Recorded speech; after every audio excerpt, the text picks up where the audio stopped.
beautiful creatures of the world, and welcome back to Coffee with Kerri-Lynn. It's actually a beautiful day here in the far north of Maine, up along the Canadian border, despite the fact that I'm wearing my barn jacket in my office. Homesteading is not always glamorous, ladies and gentlemen, beautiful creatures of the world.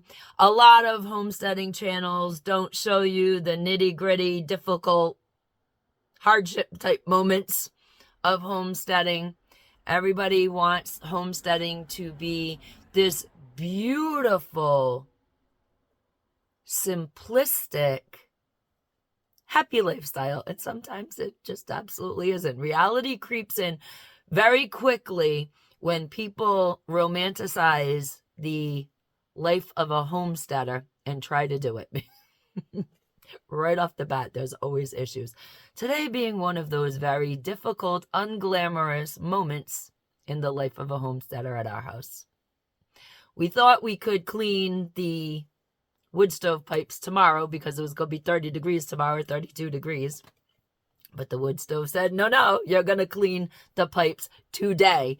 And we're just waiting for the entire system to cool down. As the day progresses, it's getting warmer and warmer outside. By 4 o'clock, when I'm ready to clean the wood stove pipes, it'll be 20 degrees out there.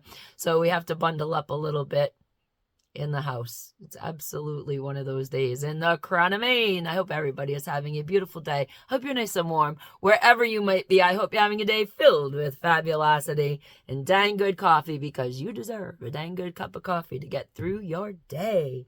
Ladies and gentlemen, beautiful creatures of the world, another fabulous executive order was signed by Donald Trump. I'm so happy about this. The president gets it, ladies and gentlemen, beautiful creatures of the world, especially ladies.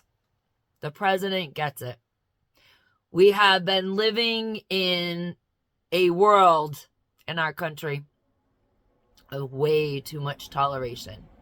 And it is harming biological females. Ladies and gentlemen, beautiful creatures of the world, men who identify as women will no longer be able to play on women's sports teams. Very excited about this. As a former female athlete that didn't have to put up with this crap of men and boys encroaching on female sports in the locker room, because that's going on in high schools right now. You do realize this. There are boys who identify as girls in the locker rooms in our high schools. Northern Maine is not unaffected. There are boys who suck at sports and can't make the JV or the varsity team in Northern Maine who play on the girls' team. And God forbid any parent has something to say about it, because you become the pariah. You become the intolerant one. Whether you like it or not, biology is biology. Men and women have different skeletal structure.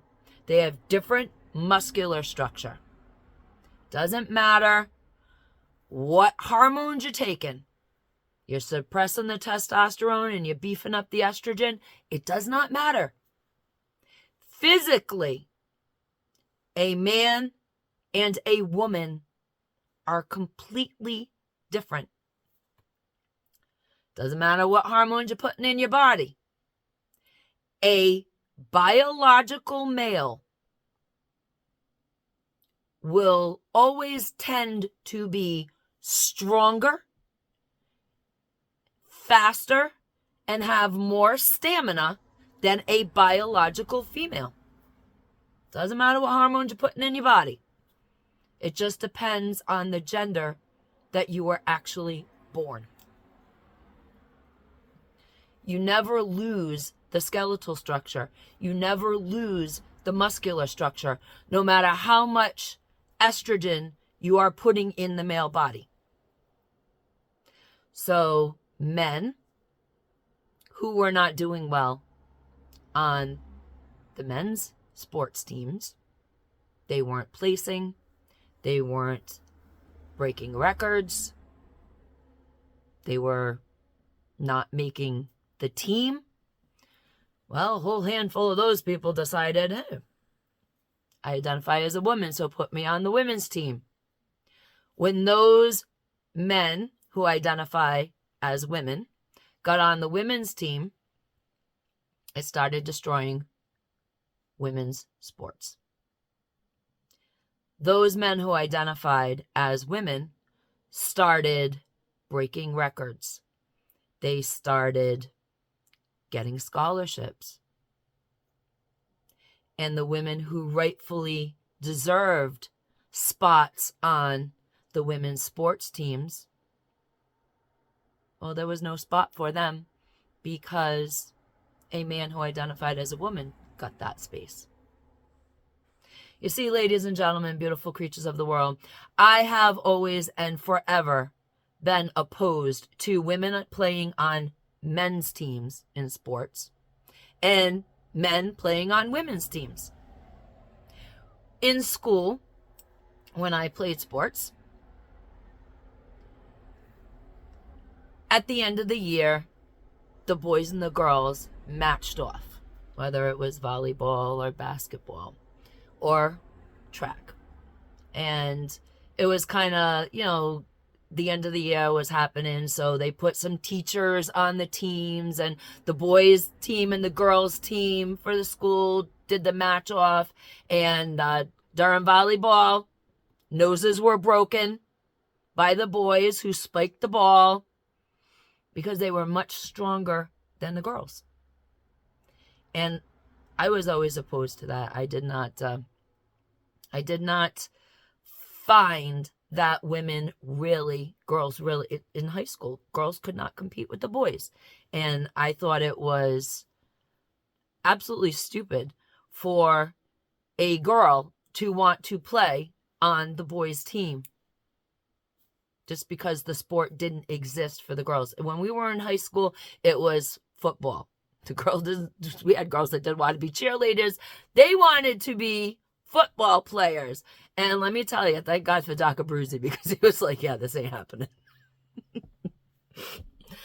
Oh, when you have one of the last good old boys as the coach, let me tell you, it was quite interesting. And Doc was like, yeah, no, we're not doing this crap. You're a girl. Go be a cheerleader. Get the hell out of here. But there were girls when I was in high school that did show up to try to be a part of the high school football team. Well, their dreams and careers were quickly dashed the minute Doc saw. He was like, put the dress on. Go get the pom-poms. Do your thing. Yeah. Okay, get out of here. I'm not putting up with this crap. And that's the way it always should have been. But over the course of the years, now we have toleration. And we have taken toleration that one step too far. And we have allowed biological men into women's spaces. Whether it's on the sports team, whether it's in the locker room, or in the bathroom. If you are a biological male, and I do not care how much testosterone you're putting in your body, if you have not had the surgery, the bottom surgery to transition yourself fully to a woman, stay the hell out of women's spaces. It's just how it works. I don't want you on the sports team. I don't want you in the bathroom. A few people already know all about that. And I don't want you in the locker room. Period.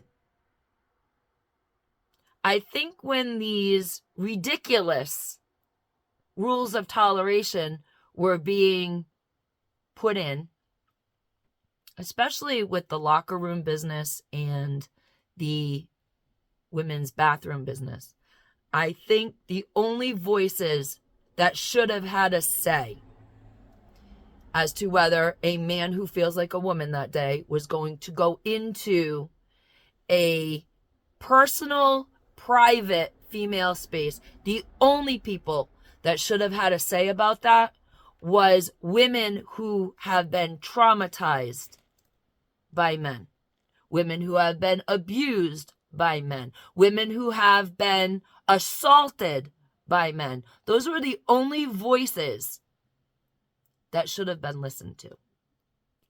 And let me tell you, those are not voices of toleration. Those are voices that do not want men in intimate female spaces. I don't want you in the bathroom if you're a man that feels like a woman today and you have male parts. I don't want you in the bathroom when I'm in the bathroom. So goes the infamous story at Walmart's. We had an incident, and I don't care.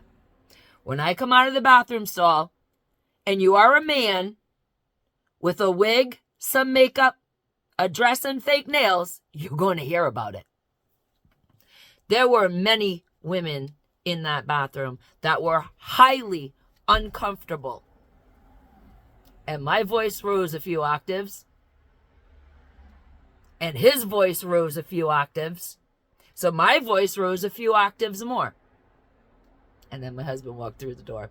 And there were a few women that were so grateful to my husband. My husband just stood there. The man who identified as a woman that day felt like a woman. Shut the hell up real quick. And this is what I'm talking about. Biological men do not belong in women's private spaces. If you have not had the surgery, you use the man's room. You can use the family room. There are family bathrooms in just about every store. It's one room. It's got the toilet, the sink, the changing table. It's big enough for a family of 20. Take all your little kids in there. Use that bathroom. If you are afraid to use the men's room, use the family bathroom. But do not throw your weight around intimidating women in the women's room. And I'm not a woman that's easily intimidated, let me tell you. But there were women in that bathroom that were intimidated, that were uncomfortable. Because that man who felt like a woman was in their intimate space. Well, there'll be quite a few people at Walmart that forever remember that day. Quite a few managers. And that's just the way it goes. Ladies and gentlemen, beautiful creatures of the world, we need to get common sense back into our lives, back into society. Women, biological women, need to start standing up for themselves again. The executive orders being passed by President Trump, that is your stepping stone, ladies. You have a voice. You do not have to tolerate intimidation from a man who feels like a woman. You have the right to be in a bathroom, in a locker room, on a sports team, without any biological man making you feel afraid, making you feel like you must tolerate that, making you feel uncomfortable. Because if their feelings matter, your feelings matter more. You were born a woman. Ladies and gentlemen, beautiful creatures of the world, you may agree with me, you may disagree with me. I don't lose no sleep over it either way. All I know is that we need to stop tolerating men invading personal, private spaces of women just because they have feelings. Be the kindness that you want to see in the world. And as always, Carpe Diem, because no one promised you a tomorrow.